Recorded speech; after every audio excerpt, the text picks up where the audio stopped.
नमस्कार, मैं हूं डॉक्टर संध्या साल्वे।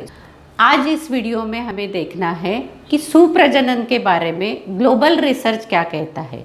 पिछले वीडियो में हमने देखा कि आयुर्वेद सुप्रजनन के बारे में कितना गहराई से सोचता है और क्या कहता है, लेकिन हम भारतीय लोगों की एक खासियत है कि जब तक कोई चीज़ इम्पोर्ट होके नहीं आती या बाहर से नहीं आती, जब तक हमें वो चीज़ का इम्पोर्टेंस नहीं लगता या वो चीज़ हमें महत्वपूर्ण नहीं लगती। हमारी संस्कृति में काफ़ी सारी चीज़ें बताई गई है, लेकिन हम लोग उसे इम्पोर्टेंस नहीं देते हैं। इसीलिए यहाँ पे हमें ये देखना ज़रूरी है कि मॉडर्न साइंस क्या कहता है या ग्लोबली जो रिसर्च हुए हैं वो रिसर्च के फाइंडिंग क्या है। उसे अगर हम समझ लेंगे तो हमारी बिलीफ लेवल डेवलप हो जाएगी। प्रीनेटल एजुकेशन ये विषय पर काफ़ी सालों से रिसर्च चल रहा है और अलग अलग इंटरनेशनल ऑर्गेनाइजेशन है इस बारे में काम करने के लिए और काफ़ी साइंटिस्ट लोगों ने इस पर काम किया है।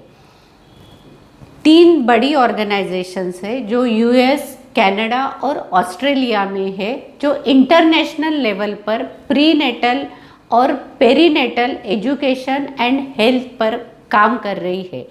इन संस्था के रिसर्च जर्नल्स निकलते हैं, इनके लाइव सेशंस होते हैं और इनके इंटरनेशनल कॉन्फ्रेंसेस भी होते हैं, जिसमें अलग अलग लोग आके अपना रिसर्च पेपर्स वहाँ पे पब्लिश करते हैं।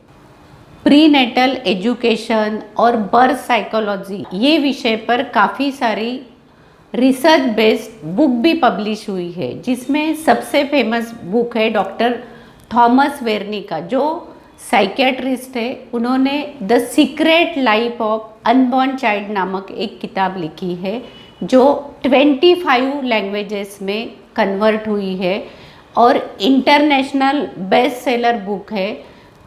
सिर्फ जापान में ये किताब की 250,000 कॉपीज सोल्ड हुई है। डॉक्टर वेरनी ने नर्चरिंग द अनबॉर्न चाइल्ड नामक भी एक किताब लिखी है। इसके बावजूद साइकोलॉजिस्ट जानव ने द फिटल मैट्रिक्स और लाइफ बिफोर बर्थ नामक 2 बहुत ही साइंटिफिक और बहुत ही अच्छी किताबें लिखी है। डॉक्टर दीपक चोपड़ा ने द माइंडफुल प्रेगनेंसी नामक किताब लिखी है। तो ऐसी बहुत सारी साइंटिफिक और रिसर्च बेस्ड बुक्स है, जिसमें से हमें कुछ फैक्ट्स और फाइंडिंग्स पता चलते हैं और हमारा अनबॉर्न चाइल्ड के बारे में अवेयरनेस बढ़ता है। तो आप इन किताबों को ज़रूर पढ़िए। अभी हमें देखना है कि अलग अलग रिसर्च के फाइंडिंग्स क्या है।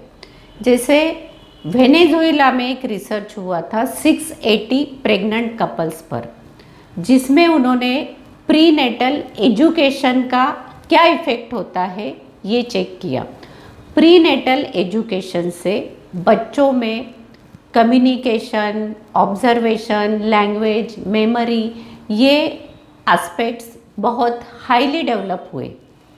दूसरा, ऑस्ट्रिया में एक रिसर्च हुआ साल्जबर्ग में, जिसमें उन्होंने मदर्स एटीट्यूड चेक किया कि मदर्स एटीट्यूड का फीटस पर क्या इम्पैक्ट होता है।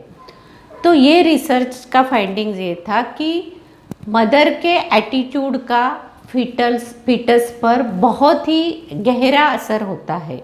माँ अगर बहुत पॉजिटिव एटीट्यूड वाली है या फिर हैप्पी रहने वाली है, तो बच्चे बहुत हेल्दी और मेंटली स्ट्रॉन्ग बॉर्न होते हैं।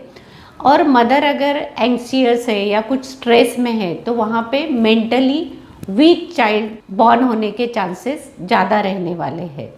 प्रीनेटल कम्युनिकेशन पे भी काफ़ी सारे रिसर्च हुए। प्रीनेटल कम्युनिकेशन का इफ़ेक्ट क्या होता है, ये भी काफ़ी लोगों ने इस पर रिसर्च किया। प्रीनेटल कम्युनिकेशन से क्या होता है कि फैमिली बॉन्डिंग बहुत अच्छी होती है। प्रीनेटल कम्युनिकेशन से बच्चे क्या होते हैं कि पेरेंट्स के साथ बहुत क्लोज रहेंगे, बहुत अटैच रहेंगे और फैमिली की एक स्ट्रॉन्ग बॉन्डिंग तैयार होगी।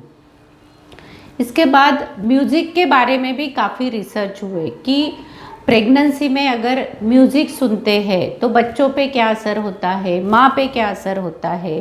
प्रेगनेंसी में म्यूज़िक सुनने से बच्चे जैसे फीटल स्टेज में देखें तो बच्चे बहुत ज़्यादा एक्साइट होते हैं, उनके हार्ट बीट बढ़ते हैं, वो बहुत एक्टिवली मूवमेंट करते हैं, ऐसे देखा गया है। और बर्थ के बाद में उनमें स्पेशल इंटेलिजेंस बहुत अच्छा डेवलप हुआ दिखाई दिया, और वो बच्चों में म्यूज़िकल इंटेलिजेंस या लैंग्वेज रिलेटेड जो भी कैपेसिटीज़ है वो भी बहुत अच्छे से डेवलप हुई पाई गई। इसके बाद में डॉक्टर लिबरमन में एक रिसर्च किया जिसमें उन्होंने देखा कि माँ अगर सोच भी रही है, माँ ने वो एक्शन किया नहीं, तो उसका क्या इम्पैक्ट बच्चे पे होता है। तो जैसे उन्होंने स्मोकिंग करने वाली लेडीज़ पर ये रिसर्च किया था कि वो माता अगर स्मोकिंग के बारे में सोचती है, उसने अभी तक सिगरेट हाथ में लिया नहीं है, माचिस हाथ में लिया नहीं, उसने सिर्फ स्मोकिंग करने के बारे में सोचा है, तो इसका बच्चों पे क्या या फीटस पे क्या असर होता है। तो वहाँ पे देखा गया कि माँ ने सिर्फ सोचा है, यानी थिंकिंग लेवल पे वो अभी प्रोसेस चल रही है, तो उससे भी बच्चों पे बहुत अलग असर होगा या बहुत बुरा असर होगा। बच्चे बहुत ज़्यादा डिस्टर्ब हो जाएंगे, उनकी मूवमेंट बहुत ज़्यादा बढ़ जाएंगी, यानी कि माँ वो चीज़ कर भी नहीं है, थिंकिंग लेवल पे वो चीज़ है, तो भी उसके रिफ्लेक्सेस फीटस तक पहुँच रहे, ये हमारी समझ में आता है। जैसा हम देखते हैं कि कंप्यूटर में कोई वायरस अगर आता है तो वो वायरस क्या करता है, धीरे धीरे वो कंप्यूटर के अलग अलग सिस्टम करप्ट करता है, उसके सॉफ्टवेयर करप्ट करता है। वैसे ही माँ अगर कुछ स्ट्रेस में है, यानी माइल्ड लेवल का स्ट्रेस भी है, एंजाइटी है, तो वो भी क्या करेगी कि फीटस की नर्वस सिस्टम पे धीरे धीरे असर करेगी, और वो नर्वस सिस्टम पूरी करप्ट हो जाएगी।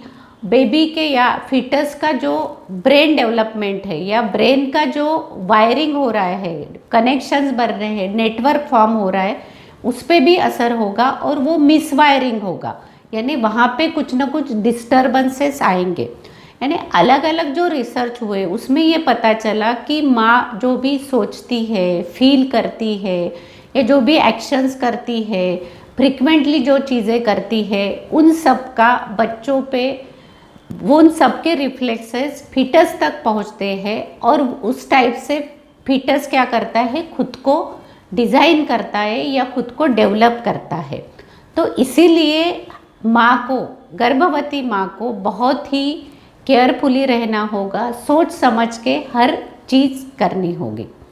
अंत में मैं आपको एक बात बताना चाहती हूँ कि मॉन्टेसरी स्कूल की जो जनक है, famous Italian educator Maria Montessori, उनको जब एक बार पूछा गया कि कौन सी एग्जैक्ट एज है कि जहाँ से एजुकेशन शुरू होना चाहिए, तब उनका आंसर था कि 9 months बिफोर बर्थ, यानी जब फर्टिलाइजेशन होगा, कंसीव होगा, एम्ब्रियो बनेगा, उसी क्षण से एजुकेशन शुरू होना चाहिए। धन्यवाद।